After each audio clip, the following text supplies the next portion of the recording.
그리스도인들이 입에 자주 올리고 반복하는 표현 중에 이 빛과 소금이라는 어구가 많이 있습니다.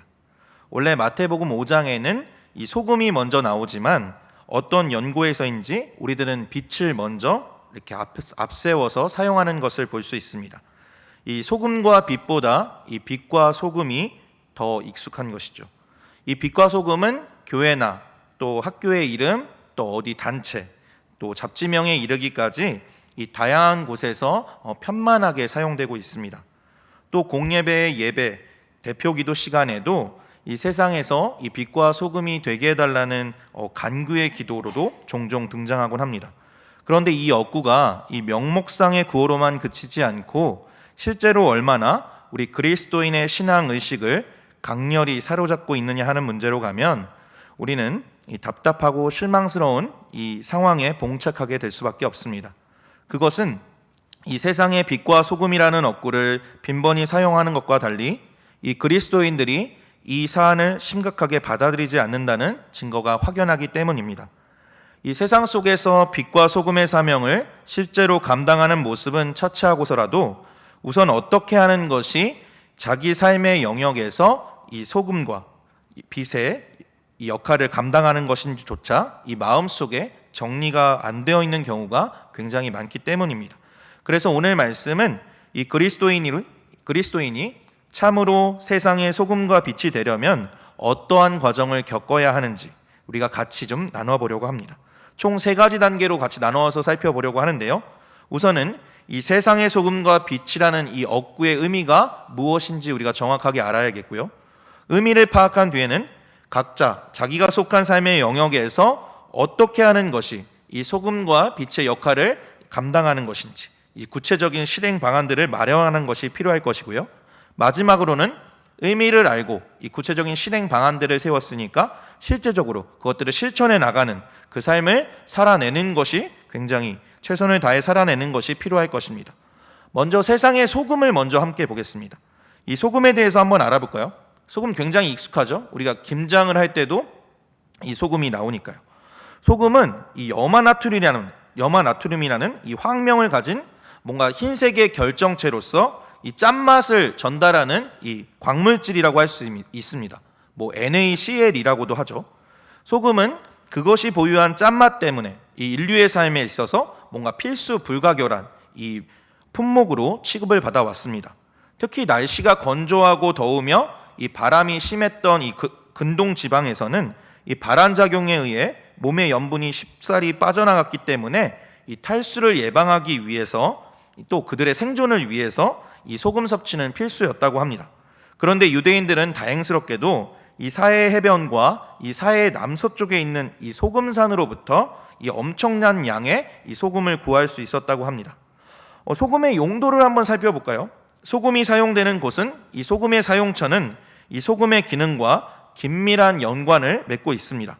이 소금의 가장 주된 기능이 무엇이냐면 첫째, 이 부패 방제와 이 지연 작용입니다. 이 출애굽기 30장에 나오는 대로 향을 만들 때 이 소금을 쳐서 이 성결하게 한 것이나 이 번제물에 소금을 치는 것 역시 이 부패를 막기 위한 조치였습니다. 또 이 소금의 둘째 용도는 이 조미 기능의 향상과 맛을 돋구는 일이었습니다. 이 소금을 빼면은 이 음식 맛이 싱겁기 때문에 이 맛을 내는 데 있어서 이 소금의 역할은 굉장히 필수적이었던 거죠. 또 소금을 먹는다는 것은 무엇이었냐면 그 시여자로부터 후한 대접을 받고 있으며 또 두 대상 사이에 이 충성과 우위가 존재한다는 것을 가리켰다고도 합니다. 만일 소금이 이 세상의 역할을 감당하지 못하고 즉 제맛을 잊는다면 어떻게 될까요? 이 마태복음 5장 13절 말씀에 이렇게 되어 있죠. 너희는 세상의 소금이니 소금이 만일 그 맛을 잃으면 무엇으로 짜게 하리오? 후에는 아무 쓸데없어 다만 밖에 버려져 사람에게 밟힐 뿐이니라. 아멘. 성경은 소금이 아무 쓸데가 없어지면 버려지고 또 사람에게 밟혀진다라고 이야기를 하고 있습니다. 그런데 잘 생각해 보면 이 소금이 그 맛을 정말 잃을 수 있을까요? 사실 소금은 뭔가 매우 안정된 화합물이기 때문에 스스로 무슨 화학작용을 일으켜서 다른 물질로 바뀌지 않습니다. 따라서 정상적인 소금이라면 결코 맛을 잃을 수 없다라고 보아야 하는 거죠. 그래서 이 구절에 대해서는 이 두 가지 해석이 존재합니다. 첫 번째 해석은 이 소금이 맛을 잃은 경우는 실제적으로 발생할 수 없다. 발생할 수 없고 단지 일어난다는 가정하에 그 결과를 상상해 보면 우리가 그 결과를 상상해 보아서 경계하라는 이야기로 해석하는 입장이 하나 있고요. 또 두 번째 해석으로는 소금이 실제로 제맛을 잃는 경우가 존재한다라고 발생하는 경우가 있다라고 주장하는 입장이 있습니다. 이때의 소금은 이 다른 불순물과 섞여 있는 소금을 의미합니다. 당시 사해 주변에 이 바위로부터 추출되는 소금은 순수한 소금 성분 이외에 뭔가 석고가루 같은 불순물을 함유한 경우가 많았다고 합니다. 그래서 이런 혼합물을 그대로 방치하면 소금은 먼저 녹아 없어지고 그 후 소금처럼 보이는 이 백색의 잔여물만 남게 되는데 이것은 결코 순수한 소금이 아니지만 외형상으로는 소금처럼 보였다고 합니다. 바로 이런 물질을 두고서 이 13절에 나오는 이 맛을 잃어버린 소금이라는 표현을 쓴 것이란 겁니다. 그런데 이렇게 맛을 잃어버린 소금은 결국 사람들에게 밟혀져서 어떤 경우에는 성전에 이 포장 도로에 버려져 이 제사장들이 미끄러지지 않도록 사용되기도 하고 또 성분의 유해성 때문에 아무짝에도 쓸모없어 이 문자 그대로 길에 버려지기도 했다고 합니다. 또 현대 이스라엘에서는 이 누수의 방지를 위해 이 맛을 잃은 소금을 가옥의 평평한 지붕에 깔아놓는데 이곳은 이 어른들의 회집 장소로도 되고 또 어린 아이들이 노는 장소로도 사용되었기 때문에 맛을 잃어버린 소금은 문자 그대로 이 발에 밟히는 이 형국이었다고 합니다. 이와 같이 제자들도 이 세상에서의 역할을 제대로 감당하지 못하면 이 맛을 잃어버린 소금처럼 버림을 받게 될 것이라는 이 메시지가 있다라고 할 수 있습니다. 예수님께서는 산상에서 이 세상의 소금을 언급함으로써 제자들이 또 오늘날 우리가 이 세상 속에서 어떻게 살아야 될지에 대해서 매우 중요한 힌트를 주셨습니다. 그 힌트는 지금까지 우리가 살펴본 것처럼 이 소금의 특징적인 이 두 가지 역할에 나타나 있다고 할 수 있는데요. 부패 방지와 이 맛을 내는 조미 효과에 있습니다. 이제 이 소금의 이 두 가지 역할에 기초하여 이 그리스도인이 세상에서 어떻게 살아가야 될지, 이 세상 속에서 어떠한 사명을 가지고 살아가야 할지를 같이 나눠보고자 합니다. 첫째, 부패 현상의 방지부터 한번 생각해 보도록 하겠습니다. 그리스도인이 이 세상의 소금으로 작용한다는 것은 먼저 그 세상이 부패에 있음을 전제하고 있다라고 할 수 있습니다. 만일 이 세상이 부패나 오염으로 물들이지 않고 또 건강한 상태를 유지하고 있다면 구태여 이 부패 방지를 위한 이 방부작용의 필요성을 언급할 이유가 없었을 것입니다. 그러나 실상은 어떤가요? 우리 현실을 바라보면 정반대입니다. 세상은 도덕적으로 또 영적으로 타락하여 심히 왜곡되고 뒤틀린 모습을 띠고 있다고 할 수 있습니다. 성경을 잘 읽어보면 인간이 그들 자신의 악한 본성이 통제되지 않은 가운데 이 작동하는 것을 가리켜 전적으로 부패해 있다라고 표현을 합니다. 물론 세상이 부패해 있다고 해서 최악의 상태만이 지속되고 있다라는 식으로 극도의 비판, 뭔가 비관적인 시간만을 가질 필요는 없겠죠. 하나님께서는 자신의 일반 은총을 통해서 때때로 인간의 악성과 또 부패 성향이 그 세력을 발휘하지 못하도록 바로 역사하시기 때문입니다. 창세기 20장 6절을 한번 보시면요, 제가 읽겠습니다. 하나님이 꿈에 또 그에게 이르시되 내가 온전한 마음으로 이렇게 한 줄을 나도 알았으므로 너를 막아 내게 범죄하지 아니하게 하였나니 여인에게 가까이 하지 못하게 함이 이 때문이라. 아브라함이 아비멜렉 왕에게 자신의 아내 이 사라를 누이라고 속였을 때 이 하나님께서 이 아비멜렉 왕의 꿈에 나타나셔서 이 막으시는 부분이 나타나 있습니다. 또 창세기 31장 7절에 보면 이렇게 나와 있죠. 그대들의 아버지가 나를 속여 품삯을 10번이나 변경하였으니라. 그러나 하나님이 그를 막으사 나를 해치지 못하게 하셨으며. 야곱이 라반을 떠날 결정을 내린 후 이 라헬과 레아에게 말하는 부분이죠. 또 있습니다. 영국의 신학자 존 스토트는 이 점을 그리스도인이 세상에 소금되는 일과 연계해서 다음과 같이 설명을 했습니다. 제가 말씀을 한번 읽어보겠습니다. 물론 하나님께서는 공동체, 이 사회 내에 다른 억제 수단을 마련해 두셨다. 그분은 자신의 일반 은총 가운데 어떤 제도들을 수립하심으로 말미암아 인간의 이기적 경향에 제동을 거시고 사회가 무질서로 빠져드는 것을 미연에 방지하신다. 이런 제도들 가운데 주된 것으로 이 정부와 가정이 있다.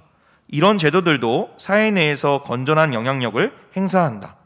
그러나 하나님의 의도는 다른 어떤 억제 방법들보다도 자신의 백성이, 그러니까 속량받고 뭔가 중생했으며 의롭게 된 이들, 이 구원받은 자들이 죄악된 사회 속에서 가장 강력한 억제의 수단으로 부각되는 것이다 라고 존 스토트는 이야기하고 있습니다.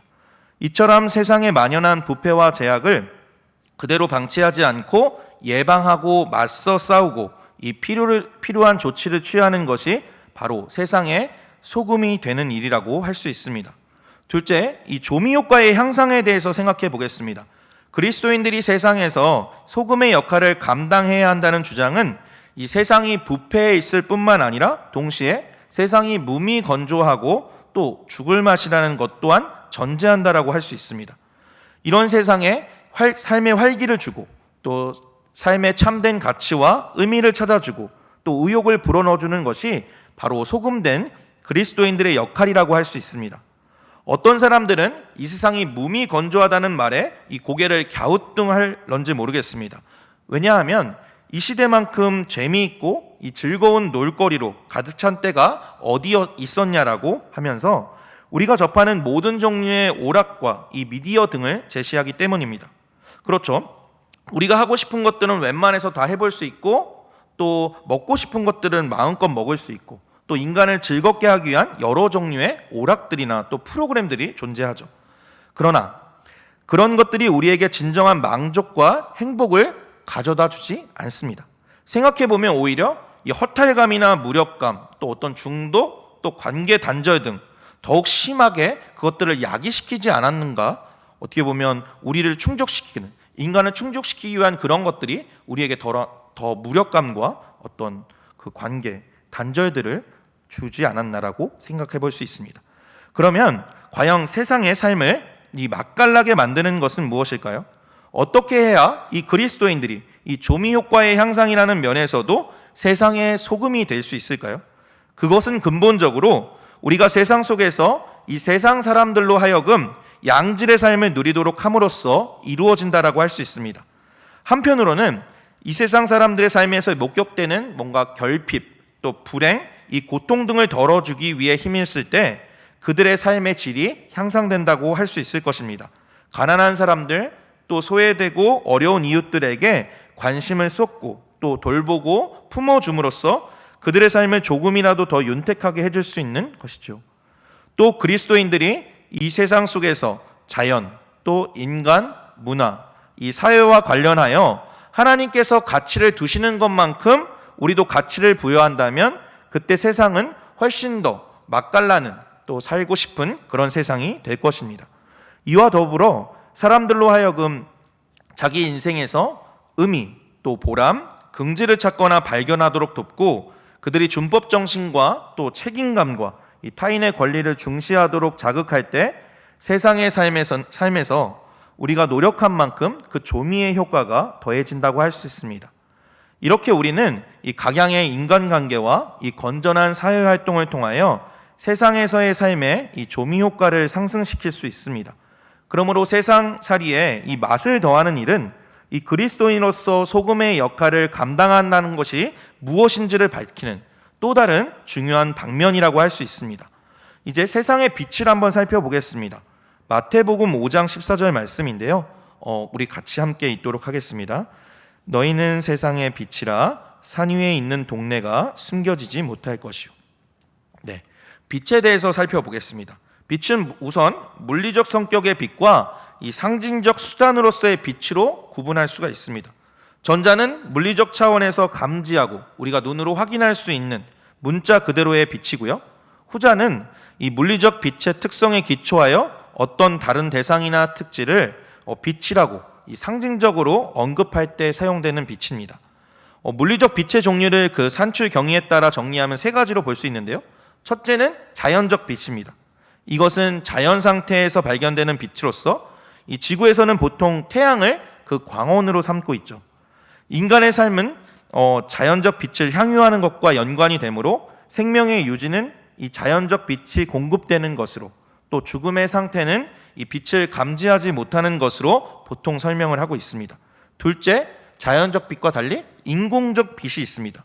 이 빛 역시 물리적 속성에서는 이 자연적 빛과 같은 것이지만 인간이 광원을 형성한다는 점에서 차이가 있습니다. 과거에 이 기름을 태워 등불을 마련하는 것, 또 오늘날처럼 전력을 활용한 조명 장치가 인공적 어떤 빛을 산출하는 것이 그 예라고 할 수 있습니다. 이 구약 시대의 등불을 인위적으로 준비해야 했던 이유는 주로 이 어둠을 밝히기 위한 목적 때문이었죠. 셋째로 기적적 빛이 있습니다. 이 기적적 빛이란 이 발광의 원인을 자연 영역에서는 찾을 수 없고 오직 초자연적인 개입으로만 설명할 수 있는 어떤 비상한 현상을 말합니다. 이 경우 빛은 다른 물리적 성격의 빛과 동일하지만 그 빛이 발생한 원인만큼은 바로 하나님에게서 찾아야 한다는 것이죠. 출애굽기의 내용에 이런 게 있지 않습니까? 모세가 하나님을 만날 때 이 떨기나무에서 나왔던 불꽃의 빛, 또 누가복음에서 그리스도의 탄생을 알릴 때 예수님을 따르던 그 광채, 또 사도행전에서도 이 사울이 이 예수님을 만나게 될 때 이 바울에게 비추어진 빛, 이 빛들이 기적적인 빛이라고 할 수 있습니다. 다음으로 이 상징적인 수단으로서의 빛을 한번 살펴보겠습니다. 상징적인 수단으로서의 빛은 어떤 대상이나 사물이 가진 특징 혹은 이 면모를 물리적 빛의 기능이나 속성에 빗대어 은유적으로 묘사할 때 등장한다고 할 수 있습니다. 첫째로 이 빛의 상징적 성격이 명확한 적용 대상을 갖는 경우입니다. 이때는 세 가지 부류로 나누어서 생각해 볼 수 있는데, 하나님을 빛이라 칭한 경우, 또 예수 그리스도를 가리켜서 빛이라 칭한 경우, 셋째로 이 예수님을 따르는, 하나님을 따르는 이 공동체나 어떤 집단, 이 개인을 빛으로 어떤 지칭하는 경우에서 이렇게 발견될 수 있습니다. 둘째로 상당히 많은 경우 이 빛은 어떤 특정 대상을 염두에 두거나 지칭하지 않은 채 그저 빛의 상징적 성격만이 부각되기도 합니다. 세 가지로 이것도 나누어 볼 수 있는데요. 이건 좀 어렵습니다. 빛은 인간이 누리는 바람직한 상태와 조건을 묘사하는 데 사용된다. 둘째, 빛은 또 진리나 지혜를 상징하기도 하고 하나님의 계시와 이 말씀에 의한 깨달음을 묘사하기도 한다. 셋째, 그뿐 아니라 빛은 거룩, 선, 사랑 등 이 신앙적 미덕 및 도덕적 탁월성을 상징하기도 한다고 할 수 있습니다. 굉장히 어렵죠? 네, 저도 너무 어려웠습니다. 말씀을 준비하면서. 근데 중요한 것, 이거 하나만 기억하시면 됩니다. 그리스도인이 세상의 빛됨에서 가장 의미심장하게 기억해야 할 바는 무엇이냐면 우리 자신이 이 근원적, 이 발광체가 아니라는 것입니다. 하나님만이 빛이시고 이 빛의 근원이시죠. 그러므로 우리는 먼저 빛의 수용자요, 이 빛의 수혜자가 되어야 합니다. 먼저 빛이신 예수 그리스도를 받아들이고 이 빛으로부터 구원의 은혜를 경험하지 않으면 세상에 대해서 우린 빛이 될 수 없는 것이죠. 요한복음 8장 12절 말씀을 제가 한번 읽어보겠습니다. 예수께서 또 말씀하여 이르시되 나는 세상의 빛이니 나를 따르는 자는 어둠에 다니지 아니하고 생명의 빛을 얻으리라. 아멘. 예수님께서 우리를 가리켜 세상의 빛이라고 하신 것은 사실상 그분이 먼저 세상의 빛이시기 때문이었습니다. 그렇다면 그리스도인은 어떤 방면에서 이 세상의 빛이 되어야 할까요?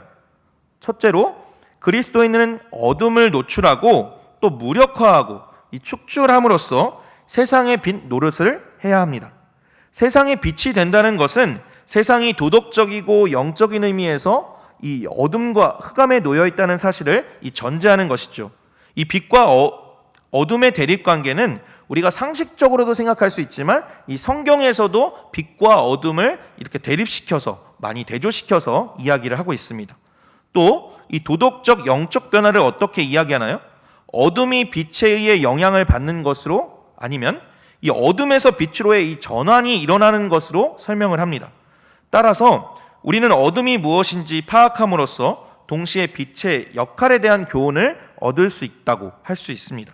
구체적으로 이것을 이야기해 보면 이 세상의 어두운 상태와 세상 사람들의 악한 행위, 그러니까 영적 무지와 이 도덕적 타락을 드러내고 이렇게 지적하고 밝히는 것이 이 세상에서 이 빛으로의 역할을 감당하는 일이라고 할 수 있습니다. 둘째, 이 그리스도인들은 세상 사람들에게 참된 것, 또 선한 것, 이 바람직한 것을 소개하고 예시함으로써 세상에서 빛이라는 역할을 감당하게 됩니다. 악과 무지와 부패를 드러내고 이 고발하는 것에 그쳐서가 아니라 한 걸음 더 나아가 이 세상 사람들이 지향해야 될 이 진리와 또 선의 내용을 적극적으로 드러내고 보여주고 또 안내하는 역할까지 감당해야 하는 것입니다. 이러한 역할을 효과적으로 감당하기 위해서는 두 가지를 염두에 두어야 합니다. 우선 이 세상이 빛이 되기 위해서는 이 세상 사람들이 우리의 착한 행실을 볼 수 있도록 해야 합니다. 마태복음 5장 16절 말씀이죠. 제가 읽어보면 이같이 너희 빛이 사람 앞에 비치게 하여 그들로 너희 착한 행실을 보고 하늘에 계신 너희 아버지께 영광을 돌리게 하라. 우리의 선한 생각과 의도를 알리고 단순히 선한 말을 들려주는 것만으로 충분하지 않다라고 이야기를 합니다. 이런 것들과 더불어 궁극적으로 선한 행실의 실천, 이 구현이 있어야 전달된다라고 이야기하고 있습니다.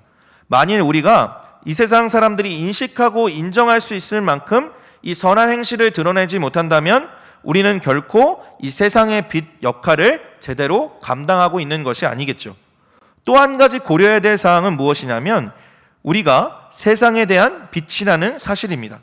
기독교 신학자였던 윌리엄 바클레이는 이 점에 대해서 이렇게 지적하고 있습니다. 기독교는 교회 안에서만 보이는 것이 되어서는 안 된다. 그 영향력이 교회의 문턱에서 끝나는 기독교는 누구에게도 별 도움이 되지 않는다. 오히려 세상의 일상적인 활동에서 드러내야 한다라고 이야기하고 있습니다.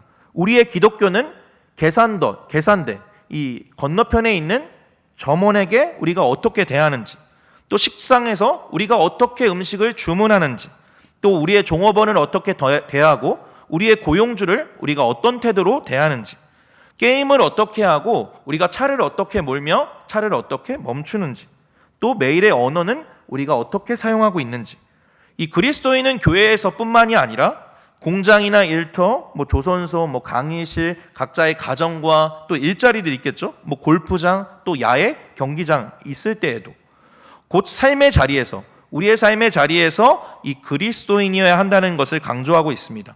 왜 그럴까요? 예수님께서는 이렇게 말씀하셨죠.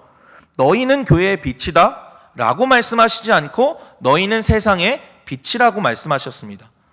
너희는 교회의 빛이다가 아니라 너희는 세상의 빛이다라고 말씀하셨기 때문이죠. 그래서 교회 안에서만이 아니라 밖에 나가서 이 세상의 빛으로서의 역할을 감당해야 하는 것입니다. 그러므로 그리스도인은 세상 가운데 선한 행실을 더욱 열심히 더 많이 구현하도록 힘써야 하는 거죠. 세상의 빛으로서 말입니다. 오늘 말씀을 한번 정리해 보겠습니다. 두 가지로 정리가 될 것 같습니다. 첫째, 세상은 부패했고 어둡기 때문에 누군가 이것을 밝히고 드러내고 정화하고 미연에 방지해야 한다.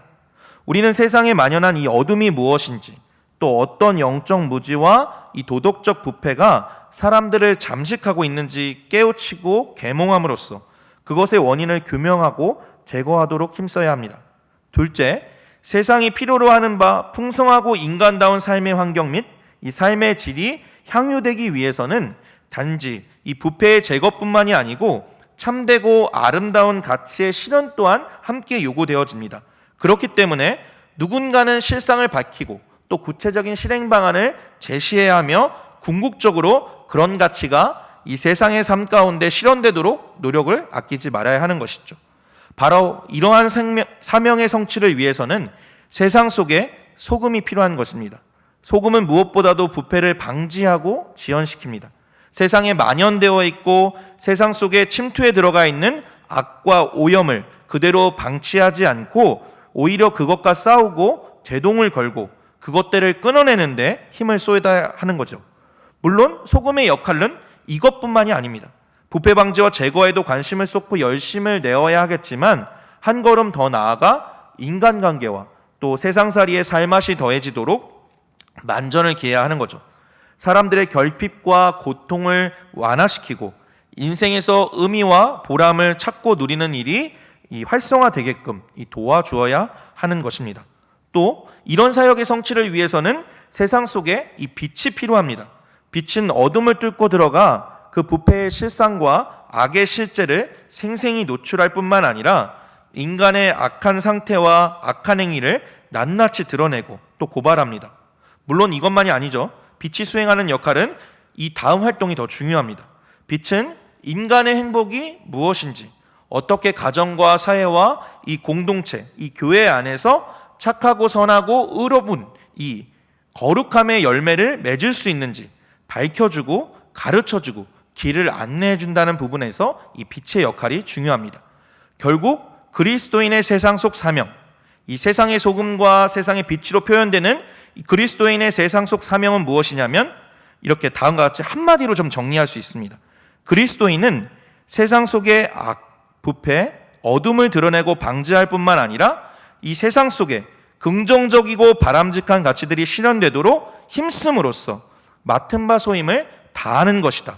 그것이 바로 세상의 소금, 세상의 빛의 역할을 사명으로서 여기는 것이다라고 할 수 있습니다. 우리는 각자 서로 다른 삶의 영역에서 세상을 살아가고 있습니다.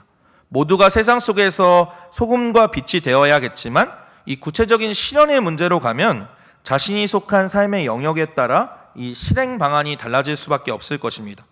그러므로 우리는 우리 자신이 처한 삶의 영역에서 어떻게 소금과 빛의 역할로 살아갈 수 있을 것인지 기도하고 또 주변을 살펴봄으로써 이 구체적으로 실행할 수 있는 것이 무엇인지를 우리는 찾아야 되는 거죠.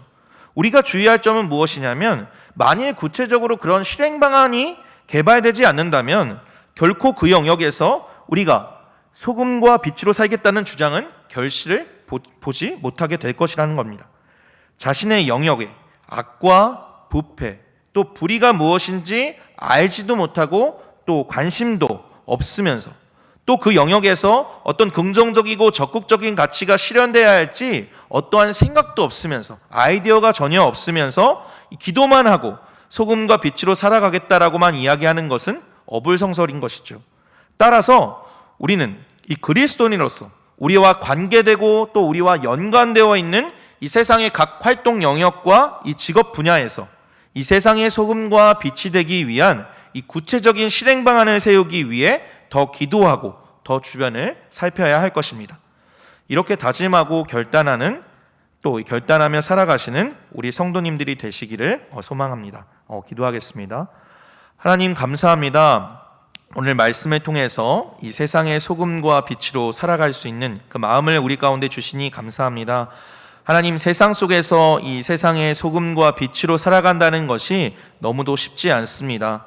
하나님 어떻게 이 그리스도인으로서 살아갈 수 있을지 참 고민되는 상황들이 너무나 많이 있는데 하나님 우리가 더욱 기도하게 하여 주시옵소서. 우리의 상황과 환경 가운데 우리가 세상의 소금과 빛으로 살아갈 수 있도록 우리가 더욱 기도하며 하나님께 그 답을 물으며 그 안에서 고민하며 생각할 수 있도록 우리를 인도하여 주시고 하나님 고민하지 않는 신앙을 가지고 그 소유하고 살아가는 것이 아니라 멈춰있는 죽어있는 신앙인으로 살아가게 하지 마시고 우리가 살아있는 그리스도인으로서 늘 깨어 기도하며 우리 주변을 살피는 그리스도인으로 살아갈 수 있도록 인도하여 주시옵소서. 하나님께서 맡기신 바 우리가 세상의 소금과 그 빛의 역할을 잘 감당하기 원합니다. 우리 마음 가운데 우리 주변을 품을 수 있는 마음도 허락하여 주시고 우리 주변을 위해 기도하며 실제적인 구체적인 그 방안들을 모색해 나갈 수 있는 우리 한 명 한 명 될 수 있도록 인도하여 주시옵소서. 이 모든 말씀 예수님의 이름으로 기도드립니다. 아멘.